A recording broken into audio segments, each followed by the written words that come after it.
சென்னையில் ஆபரண தங்கத்தின் விலை இன்று சவரனுக்கு 240 ரூபாய் உயர்ந்துள்ளது. 1 கிராம் 13,250 ரூபாய்க்கும், ஒரு சவரன் ஆபரண தங்கம் 1,06,000 ரூபாய்க்கும் விற்பனை.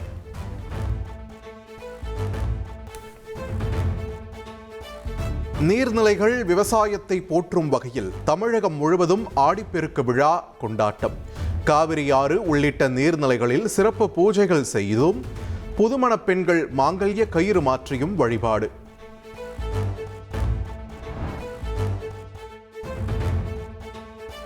ஈரோட்டில் 3 நதிகள் சங்கமிக்கும் பவானி கூடுதுறையில் ஆடிப்பெருக்கு விழாவை ஒட்டி பொதுமக்கள் சிறப்பு பூஜைகள் செய்தனர். காவிரியில் தண்ணீர் வராமல் வறண்டு கிடப்பதால் மாவட்ட நிர்வாகம் ஏற்பாடு செய்துள்ள ஷவர்களில் பக்தர்கள் நீராடினர்.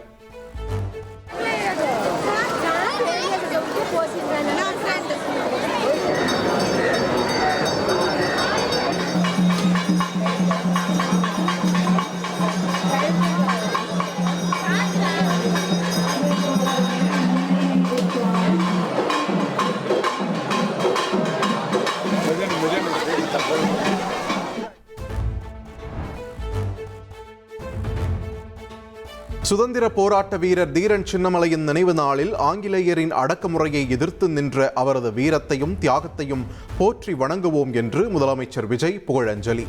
தீரன் சின்னமலையின் தேசப்பற்று மற்றும் தியாக உணர்வு காலம் கடந்து நம் தலைமுறைகளை ஊக்குவித்து வருவதாக எக்ஸ் தளத்தில் பதிவு.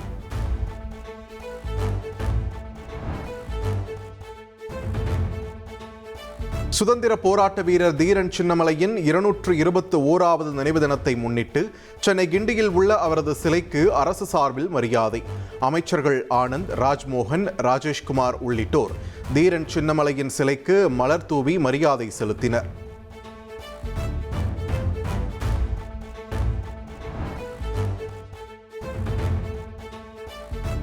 தமிழ்நாடு அரசின் மின்சார வாரியத்தில் ஒரே நேரத்தில் 700 உதவி பொறியாளர்களுக்கு பதவி உயர்வு. 2012ஆம் ஆண்டு பணியில் சேர்ந்தவர்களுக்கு பதவி உயர்வு வழங்கப்படுவதாக அறிவிப்பு.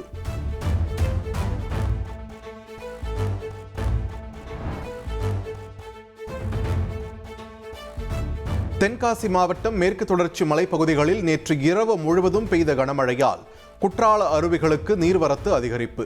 மெயின் அருவி, ஐந்தருவி, பழைய குற்றால அருவிகளில் சுற்றுலா பயணிகளின் பாதுகாப்பு கருதி குளிக்க மாவட்ட நிர்வாகம் தடை விதித்துள்ளது.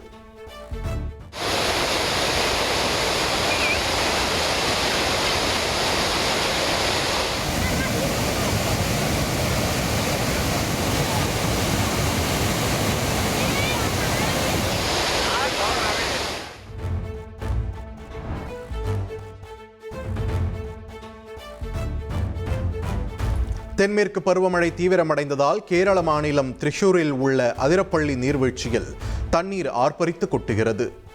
கார்பார் நீர்வீழ்ச்சியிலும் தண்ணீர் ஆர்ப்பரிப்பதால் சுற்றுலா பயணிகள் அந்த பகுதிகளுக்கு செல்ல தடை விதிக்கப்பட்டுள்ளது.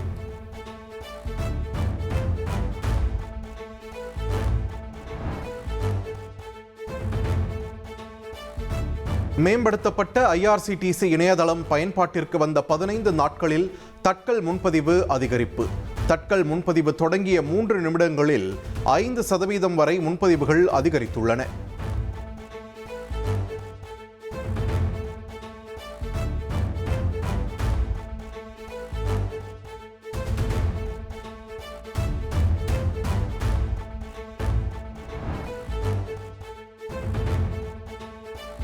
அமெரிக்காவின் ட்வின் ஃபால்ஸ் பகுதியில் உள்ள உணவகத்தில் துப்பாக்கிச்சூடு நடத்திய நபர் தற்கொலை செய்து கொண்டதாக காவல்துறை தெரிவித்துள்ளது.